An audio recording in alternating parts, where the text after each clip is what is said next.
Maggie. First of all, Maggie has long participated in the festival, going back to 1988 and appearing again in 99 and 2000. She has published numerous volumes, including Great Hornell, Greatest Hits, Years That Answered, and her most recent, Dear All.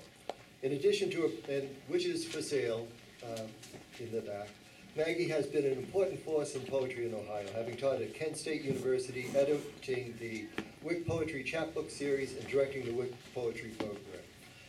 This, her latest volume, covers a wide range of styles, from that of Whitman in the title poem, Dear All, with its long lines, direct address to the reader, and conversational rhythm, to the Billy Collins-like Waiting for Jane Austen in Walnut Creek, Ohio, at the end of the 20th century. Those of you who are familiar with Billy Collins, Emily Dickinson poem. On a personal note, Jane Austen helped me get my PhD and has been very good to me. Therefore, I was pleased that Maggie did right by her. And then also another style is in her poem, The Blessing, Maggie's, which evokes James Wright. And to quote from that, and I think you can hear Wright's influence, I come for the silence of amber, the flicker of the brook trout over the rapids, to the soft banks of sand, where the stiff-necked sumac bend and fall down to what's left at the end of the river's dry branch. I'm pleased to welcome for the fourth time Maggie Anderson.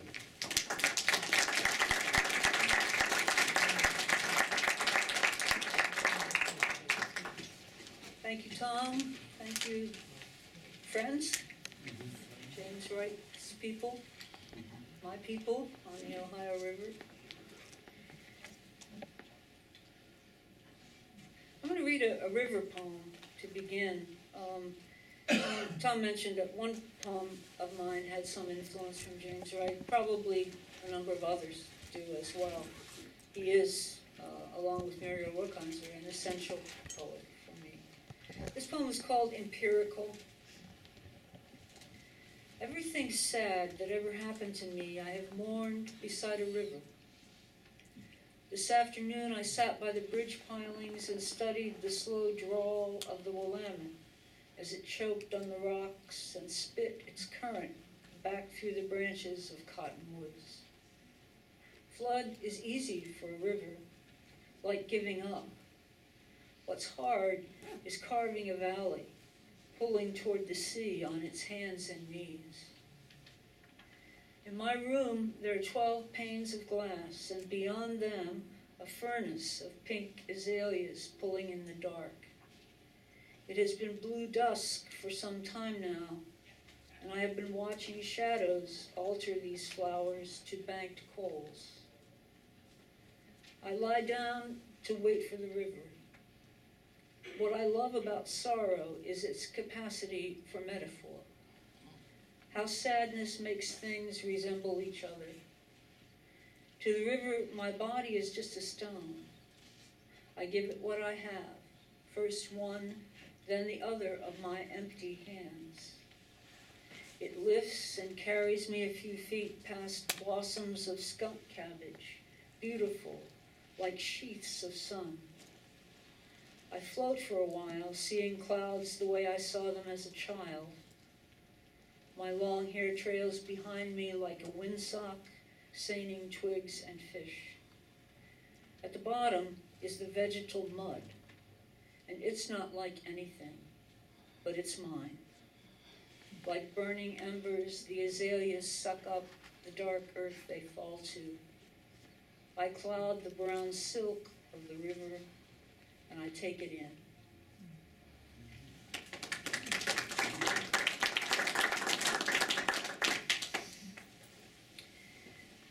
This is an Ohio poem, shortly after I moved to Ohio from Oregon. I know this part of the country. I worked for 8 to 10 years as a poet in the schools in West Virginia and Ohio and Pennsylvania. And I lived for a period of time in Moundsville, right down the river here, and taught once in a middle school in Martins Ferry. So, this is called Beyond Even This. I was having a hard time adjusting to Ohio, I need to tell you, but by now I love it, of course. Who would have thought the afterlife would look so much like Ohio? A small town place, thickly settled among deciduous trees. I lived for what seemed a very short time. Several things did not work out. Casually, almost, I became another one of the departed. But I had never imagined the tunnel of hot wind that pulls the newly dead into the dry Midwest and plants us like corn. I'm not alone, but I am restless. There's sorrow in these geese flying over, trying to find a place to land in the miles and miles of parking lots that once were soft wetlands. They seem as puzzled as I am about where to be. Often they glide in what I guess is a consultation with each other, getting their bearings, as I do when I stare out my window and count up what I see. It's not much, really. 1 buckeye tree, 3 white frame houses, 1 evergreen, 5 piles of yellow leaves. This is not enough for any heaven I had dreamed, but I am taking the long view. There must be a backcountry of the beyond. Beyond even this, and farther out, past the dark, smoky city on the shore of Lake Erie, through the landlocked passages to the great sweetwater seas.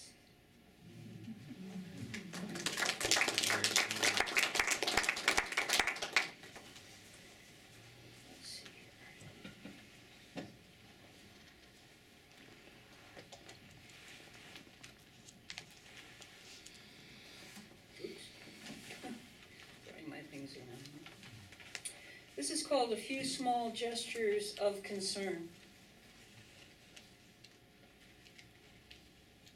I don't think I need to say anything. A few small gestures of concern. Just north of Hartville, Ohio, where I drove today, thick woods opened out to fields and cattle pastured down to the lake. My mind was full of lists of meetings, picking up medication and dry cleaning, when suddenly, for no reason, I was remembering the time Lynn bought my lunch, when I had money enough to pay for my own, but because she didn't know what to say to my grief, she said, "I want to buy your lunch." And it was expensive and good, and I was grateful, which made me think of Sandra, whom I haven't seen in years, walking beside the Willamette in Portland in the cold sleet of a November night. Nothing happened. We walked 2 city blocks, talking pleasantly about nothing in particular, and then she asked me if I wanted to borrow her gloves. One afternoon, 30 years ago or more, in my makeshift office in the Cathedral of Learning, with no furniture but a view of the Heinz Chapel spire, dark with rain and city grime, Ed stuck his head in the door and said, "It's a little alienating, isn't it?" I wasn't sure if he meant Pittsburgh, or teaching, the view, or life in general, but they all were. And who would have thought I would remember this so clearly for all these years? In December 1971, I was visiting Jane Bennett in California, Pennsylvania, where I called my father from a wooden phone booth in a drugstore. He was 3 days away from his death, alone in his apartment, aphasic from the strokes.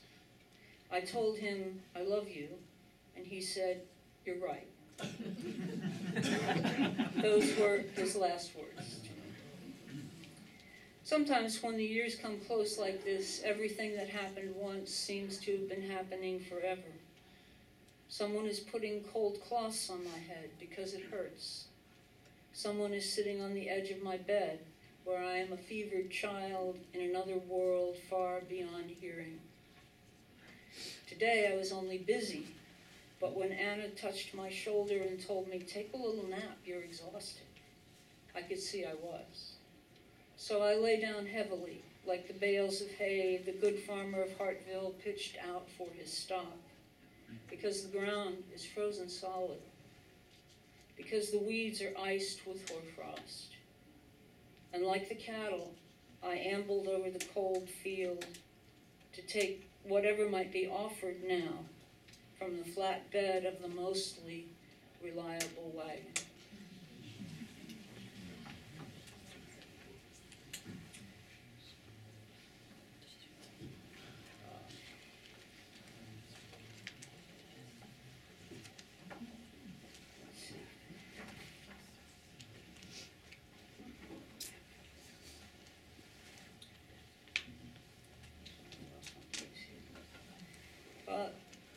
One of the things about my family history from West Virginia is that all of my uncles, not my father, who was an academic and a teacher, but my uncles, my father's sister's husbands were all hunters.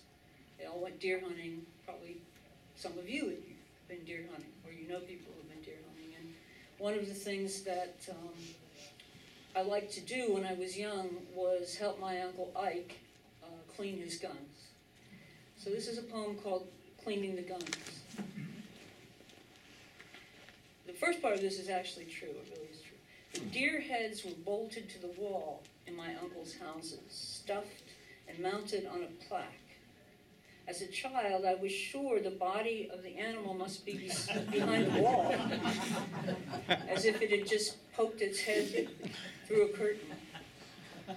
Every fall, 2 days off from school for the start of deer season, and then dead deer were hung to cool in backyards from heavy ropes, their eyes still open.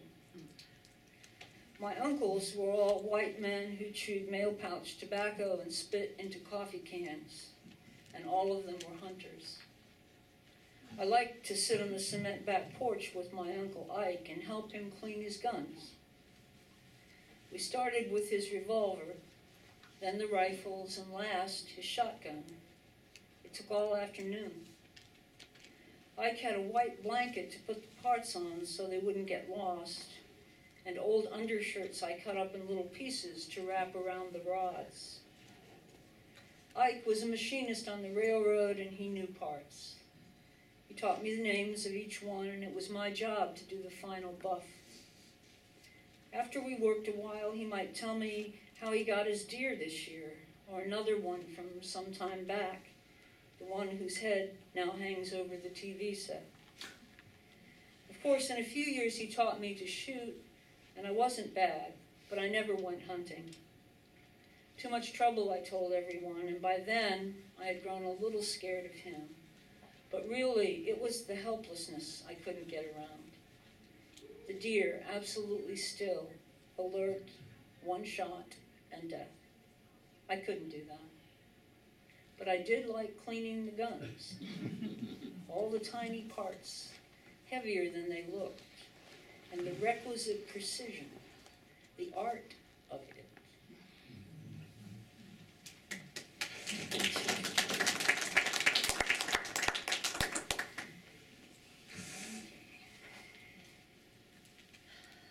This is called Our Journey. And hear a little echo of James Wright. This is this journey. Mine is our journey. This begins with an epigraph from Walt Whitman. The palpable is in its place, and the impalpable is in its place. We drove beside the rivers, through the blue smoke and the red sun sharp on glass buildings, past the bridges and the windows of the prison, where dark faces pressed to the light like smudged soot of the old city, wisps and leftovers from the mills. You were in your green feathers and your yellow cap, holding my big white dog and jug of water, carrying my coins and keys. I was carrying your 3 valises, the extra tire, the toolbox, and the lug wrench. We drove south past the new malls and the red runoff at the strip job, and we gazed long at the lime green fields, where new lambs rolled their heads to get at the swollen teats and nuzzled the warm body of their making. The mountains rose like loaves from the wild rivers, and we followed the Monongahela and the Yakagani through the gorges to the slow climb up, gears dragging and shifting to overtake the semis hauling double wides on their flatbeds. And we came at last to the redbuds, just beginning to fill out their colors, like pursed lips or fresh bruises, beside a yellow of forsythia thrown over the road cuts on the downgrade. We saw then how quickly the wide sky shifts from bright milk of pale sun to ooze of fog, and we felt acceleration in our thighs as the rain came down heavy on the windshields, startling our vision. And we drove to the moon-drenched lake, where we listened for the lap of the deep water, its riffle in the dark, its pinch and sheen, and we slept until first light, when the geese began their flat, wet cries, their glides sousing the air with wings. We walked the path we've known all our lives, wearing our soft clothes and wooden bracelets.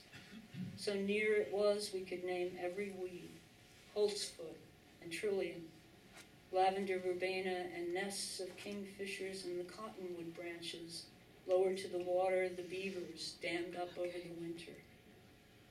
You were with me, my most welcome companion, my ambitious bird, my left hand, the one who led the damaged children to safety in a straight line across the side roads and wet ditches. You have always been with me, in the houses of smoke and oily cinders, in back alleys and harbors, you in your purple coat, I with my red scarf, in our hard exile and sweet demands.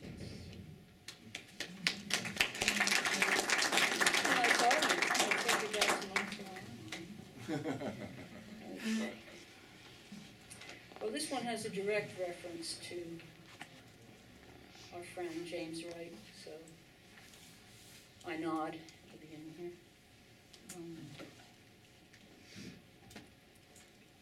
There are still some of these poetry circuits around. There was an Ohio poetry circuit many years ago. There's still one called the Georgia Poetry Circuit, which I was on a few years ago. And they put me up in a place called the Sidney Lanier Best Western Motel in Gainesville, Georgia. I wonder, do any of you know who Sidney Lanier is? Oh, good, good. Outside of this region, nobody knows. But he was a wonderful writer and a musician, best known for his long poem, The Marshes of Glynn. And he lived at the latter part of the 19th century. Lake Lanier in central Georgia is named for him, as is the Sidney Lanier Bridge in Brunswick, Georgia, and at least one Best Western motel. In the Sidney Lanier Best Western Motel in Gainesville, Georgia, I think of the great Polish poet Wisława Szymborska, who wrote that she believes in the wasted years of work. I read this on the airplane yesterday. What did she mean by waste? What did she mean by work? This town is the poultry capital of the world. Was it in Georgia or North Carolina where all the workers died in a chicken factory fire because the owners had locked the doors from the outside against the union organizers?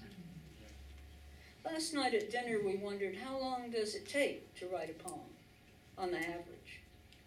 Considering I have written some poems in 20 minutes, and some poems I've been writing for 20 years, I guess the average would be about 2 to 5 years, and of course the rest of my life, which is half a century plus a few years.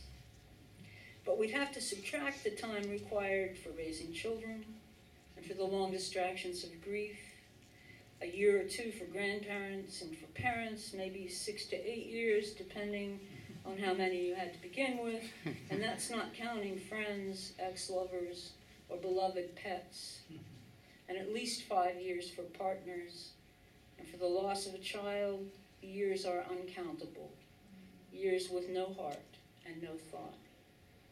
And if one allows for the toll anyone's job can take in time, human tiredness, real or imagined reprisals, the slow, dull days without thinking one single original thought, well, then one poem could take a lifetime. And much of any lifetime is waste, isn't it? For example, I could be doing any number of things this morning besides writing here, but Since the great expatriate Henry James wrote, "A writer is one on whom nothing is wasted," I am sitting in a mauve and green room in Georgia, in a motel named for a poet, writing down what I'm thinking at the moment. I'm letting this place have its way with me, as James Wright did, lying in his hammock, trying to find language for what appeared to him. The bronze butterfly, the distances of the afternoon. And at the end of his poem, he famously wrote, "I have wasted my life." I prefer Szymborska. Whatever wasted years are, she believes in them. But they are taking us somewhere we need to go, like the winning football team, the Poets, in another state where the Southern poet Andrew Hudgens graduated from Sidney Lanier High School. Can anyone call to mind a line or two from Sidney Lanier? And if not, were all his years of work wasted? We do not like to say so. And this is not where I wanted my poem to end up. On the main street of Gainesville, Georgia, is a bronze chicken. Today, I will read some of my poems to the students of Brunel University. This is my work, and I believe in it. The waste, the distances of the mornings, the ice bucket, and the armoire with the TV set inside.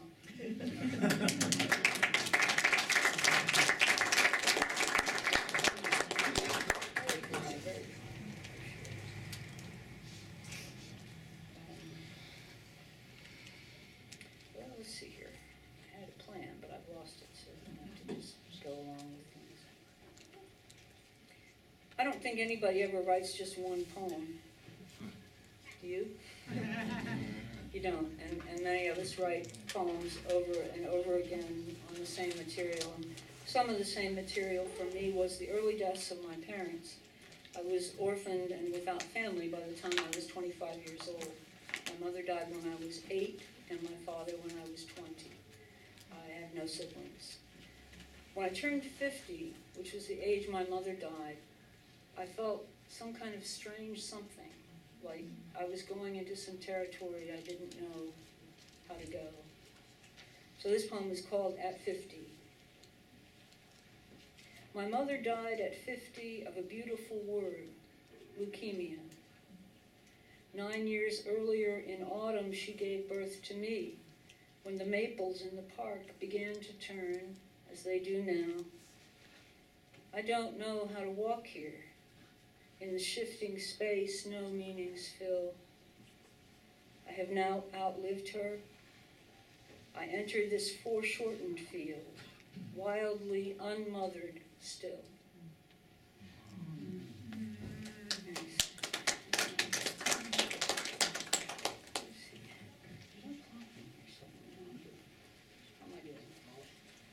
Good.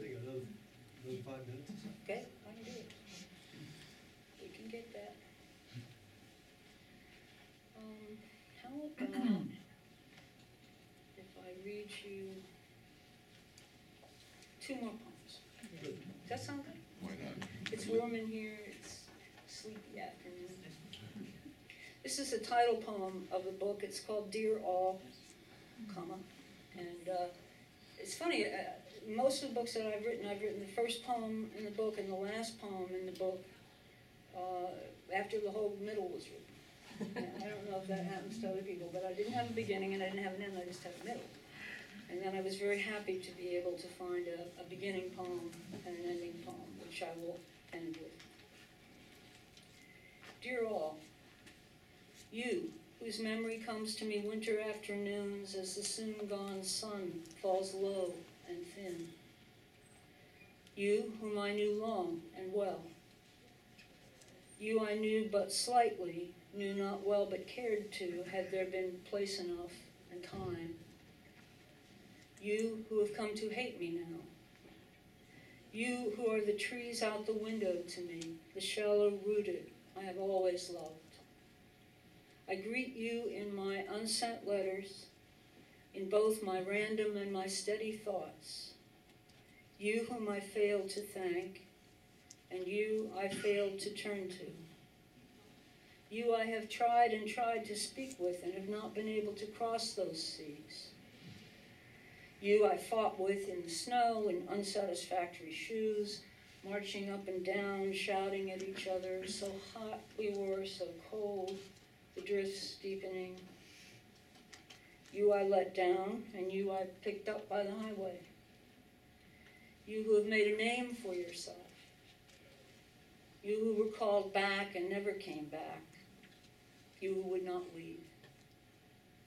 You I worked with as we had never worked before, side by side in the studio, with 5 windows glazed by yellow light. You I no longer know, but fear dead. Drugs, car wrecks, the several wars, the usual deaths of my generation.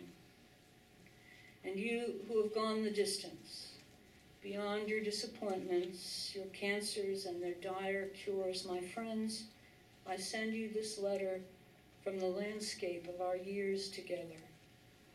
You must not wonder if I think of you still. I have remained steadfast here. I have remembered you wholly into this day.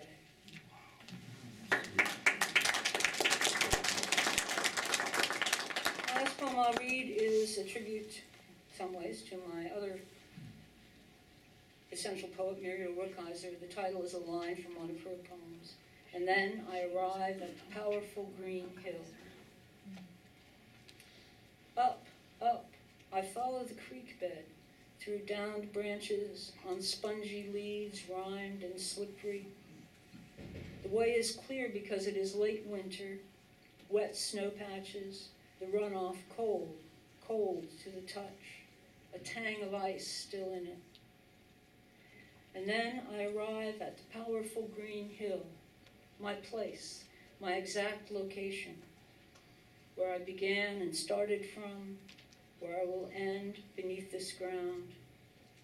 I have brought everything I've left undone, letters and resolutions, almost loves, hard grudges, to give to the wind that takes them up, tosses them down, down until my hands are empty and I am as thin and light as a girl.